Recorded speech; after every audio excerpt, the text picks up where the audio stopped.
Hello and welcome. My name is Leo. I've been playing poker now for over 15 years and I want to teach you how to play the game just by explaining the rules and give you two formats to choose from. One is tournaments and one is cash games, which you can play with your friends or online. And first off, I want to start by explaining some basic rules. So you can see here I have a table open with 3 players. You of course have a minimum of 2 players which you can play poker to up to let's say 9 people on one table. It's about max maybe 10 people, but that's about the max which you can play on one table. First of all, we start with the sequence of play. You have to decide who has to be the dealer first. You see here a D on the table here. That means he is the dealer for that specific hand. It will go, if the hand is over, the dealer button will move on, and so do the blinds. So everybody gets a turn, but you have to decide who is first. You can do that by throwing some dice or draw some cards. Who has the highest, give everybody one card, and then who's the highest starts with the dealer button. Once you have decided who has started the dealer button, you have a small blind and a big blind. So the small blind is always half of the big blind, and yeah, you can decide on how much big blinds and small blinds are. But to give a rule of thumb, in cash games, you do divide by 100. So let's say you play for $10 in a cash game, then you play big blind of 10 cents and a small blind of 5 cents. So that's divided by 100. In tournaments it works a little bit different because they change. In cash games they do not change, and in tournaments the blinds increase when, let's say, you can discuss on how much time it takes to increase. If you want a short game, you increase it very fast. Let's say in 10 minutes you increase the blinds. If you want to have a long game, then you can say we increase them every half an hour, every 30 minutes. So that's up to you, if you how fast you want to play. If the game is slower, you have more edge to say. You can outplay your opponents more. If you increase the blinds very fast, it's becoming a little bit more gambly, because once you have very high blinds, and it's basically an all-in or fold game. If there are small blinds in play, you can make some more plays, but I will explain that later in the video. So back to the sequence. So you decide who is the dealer button, then clockwise you have the small blind and the big blind. If you play with 3 players here in this example. This example is a tournament form. So how does it work? Let's say everybody puts $1 in the pot. You are with 3 people, so you can see here $3 pot. Now the winner takes all. That's this format, because you only are with 3 players. If you are with 10 people, you could say you have a first place and you have a second place. So usually the first place, of course, it gets the most. So let's make it 60-40 or 70-30% of the prize pool. So if you're with 10 players, you could say number 1 wins $7 and number 2 gets $3. But if you are with less people to play, so let's say with 3 people, you can better play winner takes all. So everybody put $1 in the pot. So the winner takes $3. You divide some chips. I will show you one. Some poker chips. If you don't have poker chips, you can also use other things to, but yeah, it's not very expensive and it makes the poker more fun to use the chips. So the tournament form, you all paid $1. You have a prize pool of $3. You set an amount of chips. So in this example it's 300 chips and the blinds are 10-20. So this is not real money. This is just chips. This is the real money you're playing for, the $3. And the chips are not representing money but points. So it's just to keep score, who's the first, second, whatever. When you're out of the game, you have 0. You have to leave the game, step off the table, and you're out.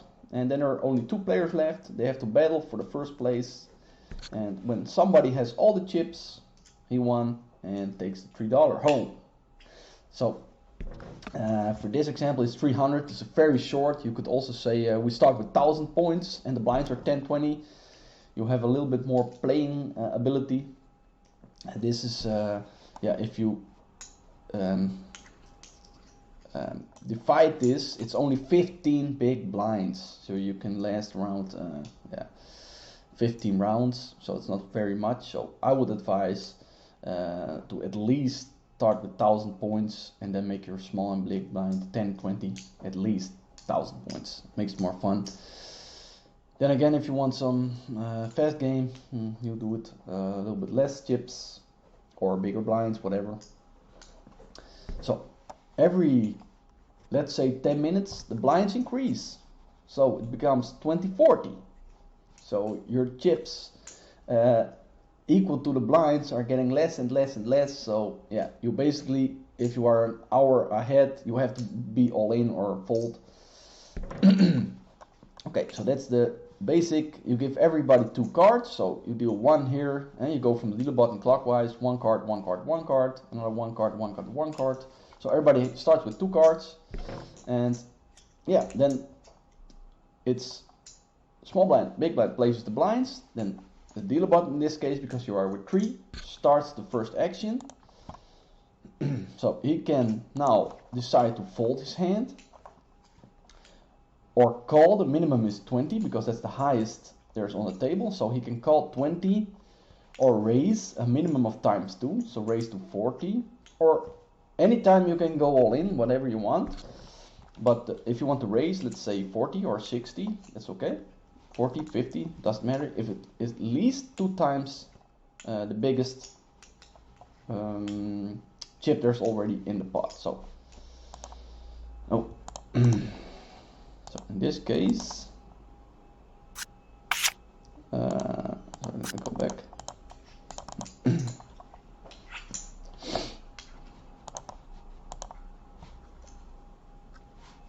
Come on.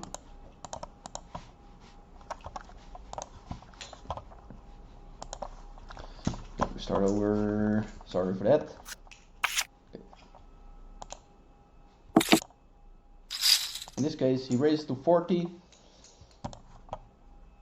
I'm the player in the big blind, so now he folds. He doesn't like his hand, so the 10 chips goes in the pot. Now I have a decision to make. Do I call his 20 to see a flop? Do I raise him because I think I have a better hand? Then I have to raise at least to 80 chips. And if I call 20 here, we're going to see a flop. Now, King 8 is a decent hand, not great. So I decided to just call the 20.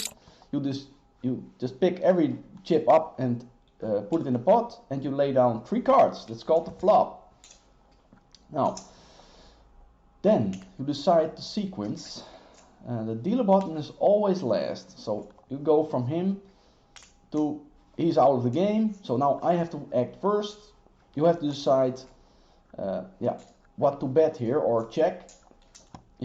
Folding doesn't make sense because you don't have to fold because there's nothing in the pot already. So to see the next card, you can just do check, and if he checks also, we have the same amount and we go to the next card. I think I check in this instance. I could also bet a minimum of 20 because that's 1 big blind. You have to at least bet 1 big blind, so 20, and then it doesn't matter, 30, 40, 50, all in, doesn't matter. You can all choose that option. I check. If he checks, we have the same amount and we go to the next card. He checks also. Now let's say he betted 20, then the action is back to me. So let's go a step back here. So I check. If he bets now 20, then the action comes to me. Do I want to call at 20 to see a next card? Do I want to raise or do I want to fold? In this case, he checks and we get the next card. Then again, we decide the sequence. Dealer button is last, so he's out of the game. I have to make a decision again. Do I bet? Do I check? The ace is not good for my hand. I have nothing, so I check again. If he bets now, I have to call 50 to see the river, the last card. If I fold, he wins the pot. So I don't have anything here. I could bluff him. Let's say I re-raise him. If he folds, I win the pot, but I don't think he's going to fold, so I fold myself. And the action stops. The dealer button moves to the next person. You deal up another round of cards. And yeah, you repeat the same process until everybody's out of the game. So I fold. He takes the pot, and I only have 260 chips now. And he's the chip leader. So you go on to the next hand. Let's take him. This is the next hand in the game. You see that the dealer button moved one spot. I am now the small blind and he is now the big blind. Small blind, big blind. He has to act first now. He can raise a minimum of 40. He raised to 60. I have a6. I have to decide, do I call 50? Do I fold?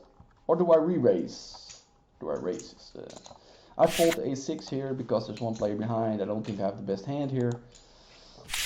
And he folds also, so he just takes the pot. No cards need to be dealt. And you move on to the next hand. I become the dealer button. Small blind, big blind. I have to act first. I have jack 7. Not a great hand, so I can decide to raise here. 40 I can call, 20 I can fold. I fold because I don't like my hand. He raised to 40. And now he has to decide, do I call, do I fold? He calls, so there comes a flop. 3 cards. Now, he has to act first because I'm the dealer button and it goes clockwise. He can check or bet a minimum of 20. He checks. Now, if he checks, there comes another card. He can also bet, and then he has to decide again what he has to do. He bets 40. So if he calls 40, there comes a card. He re-raises. So action goes back to him. He has to call at least 60 or go all in. Or fold, and then he wins the pot. He calls, so there comes a turn card. You put one down. Now he has to act first again because dealer button clockwise. Now minimum bet of 20 or check. He checks. He checks also. So same amount. River card is a 5. Last round, he has to act first. He can go all in, he can go check, he can bet 20, whatever he wants. He bets 100, so he can fold, call, or re-raise all in. If he folds, pot goes to this guy. If he calls, you show your hands. He folds, so he wins the pot. And the dealer button shoves one to the left. He becomes small blind, I become big blind, and so on. Until there's one winner who takes the pot. I hope this is a clear explanation of how tournament form works. Yeah, about the hand strings, you can look that up on the internet, of course. I will provide them later on in this course. I'll provide you a list, you can download it, and you can see the hand strings. And that determines, once you both have called the same amount. So let's say this guy called 100. Let's go a little bit back. He calls 100. You both have to open your hands, and the one with the best hand gets the pot. If it's the same strength hand, you divide the pot against the both players. And yeah, if one wins, you give him the chips, and the other, yeah, it gets nothing. And you just deal another hand. So you move the deal button once, and that's it. That's the game. And yeah, it becomes very interesting if you think about strategy. And I give you a few tips on the end of this poker rules course, which you can have a little bit of an edge to win against your opponents, and to yeah, guide you to the right direction of how deep this game can go. So this is the tournament form. Hope you liked it, and yeah, have fun with your friends or online, and see you in the next video. Thank you.